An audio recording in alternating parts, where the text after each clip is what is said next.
Okay, I just took in this pants seam. Here's the seam I just made, this lighter gray seam. Now I want to rip out this darker gray seam. And I could do that the usual way with the seam ripper and pick, pick, pick. But because this seam is a chain stitch by the manufacturer, on one side it looks like a chain stitch and on the other side it looks rather ordinary. I want to show you a trick that's clean. With the chain stitch side facing you,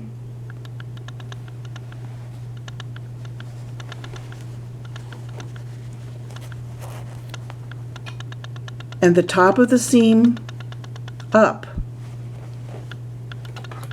find a place to start. I usually start a ways down in.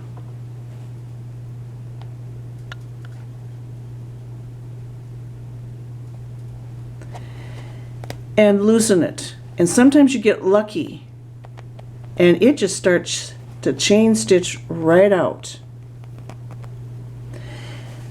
to save you from all that picking. And all you have to do then is on the other side, take it and it will just cleanly come away. Now sometimes it isn't that easy to get it started. Once you get it started, it is nice. So let's try and I'll try and make a problem for myself here. Just insert, and let's say it didn't start going for you right away. Except this pair of pants is so cooperative, it just is.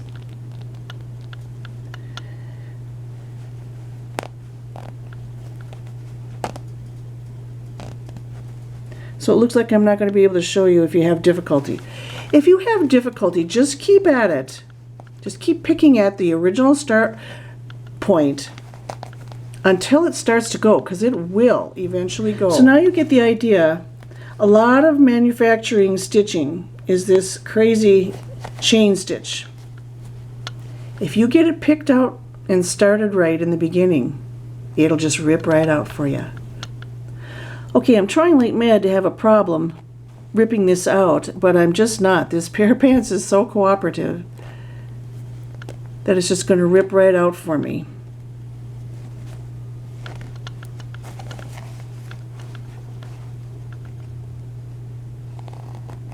See, it just will go. Except for maybe a little spot here and there. So just know that if you're, tenacious, pick at a beginning spot, and if it gives you any trouble, just keep carefully picking and until it starts to go, and it will just zoom right out for you. You're going to just love it. Okay, the same is true for pants hems. I know I want to hem this pair of pants up an inch. So it's time now, after having marked it, to take out the manufacturer's hem, which is essentially a chain stitch. So I'm going to start at one of either side seams, and I'm going to just kind of pick what I can see until it starts to go.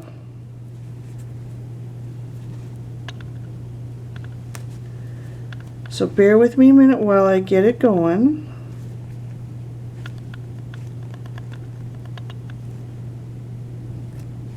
And there, I got it going. It's just ripping out.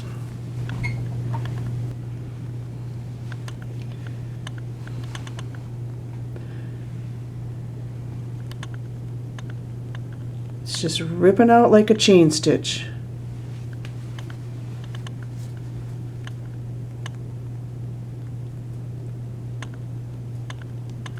It should keep going. If it doesn't, looks like it stopped for me here, you just start again. Pick at it until it gets going. Now here it's a little stubborn, so I'm just going to pull on it a little bit.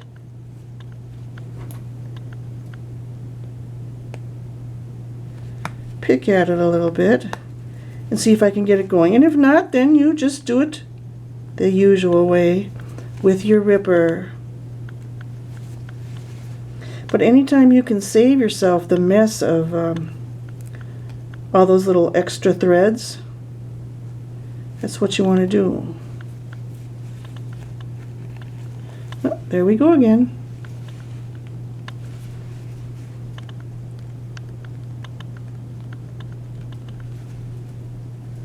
So go ahead and give it a try. You'll just love it. Okay, ripping out. Not the most favorite of tasks.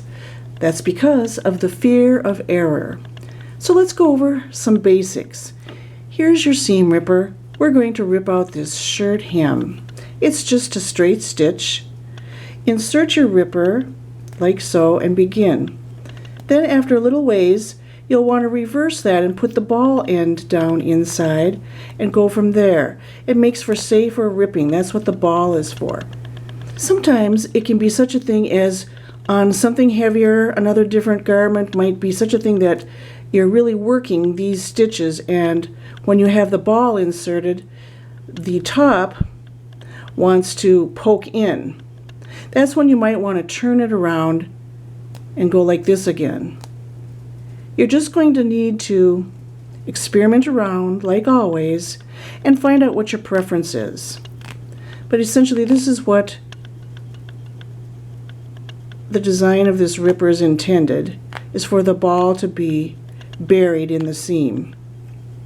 But again, I spend a lot of time like this, depending on what I'm up against. Okay, when I have a serged seam, I look to see if it has the manufacturer's chain stitch for the straight stitch, and this one does. And then I look to see how it's serged, and what I'll do is I'll release the serging by just taking my little scissors and kind of going through the zigzag part of that serging, and it's going to make the releasing of the serger, it's going to make the releasing of the serging essentially like our chain stitch down here.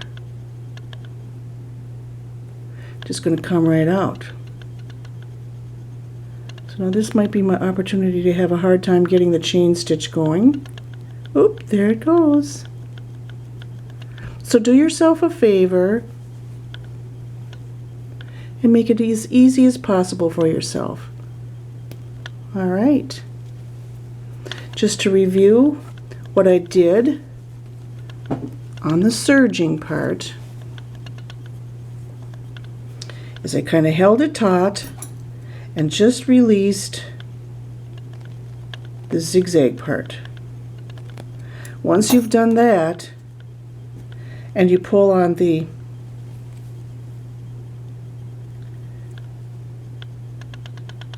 straight stitch part of it, it'll pretty much come free. Okay? It's a little messy in that you do have to pick out a few cut threads, but that's how I do it. Okay.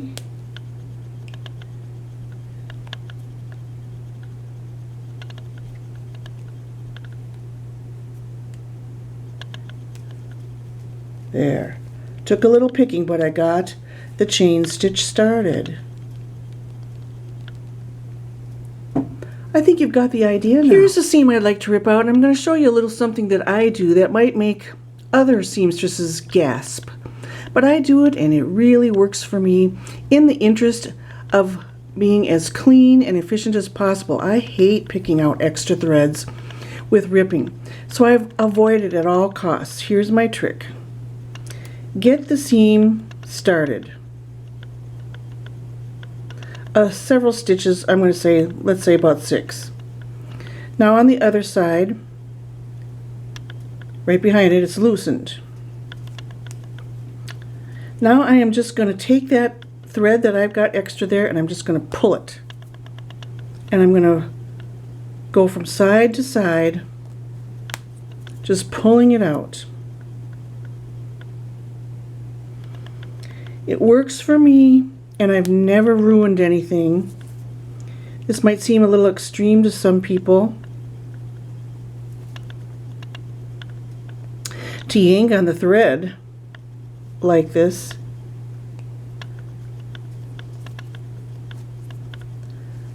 But this seam is not the worse for wear for having done so. And now I have nothing to pick out. Pretty happy about that. I bet you will be too.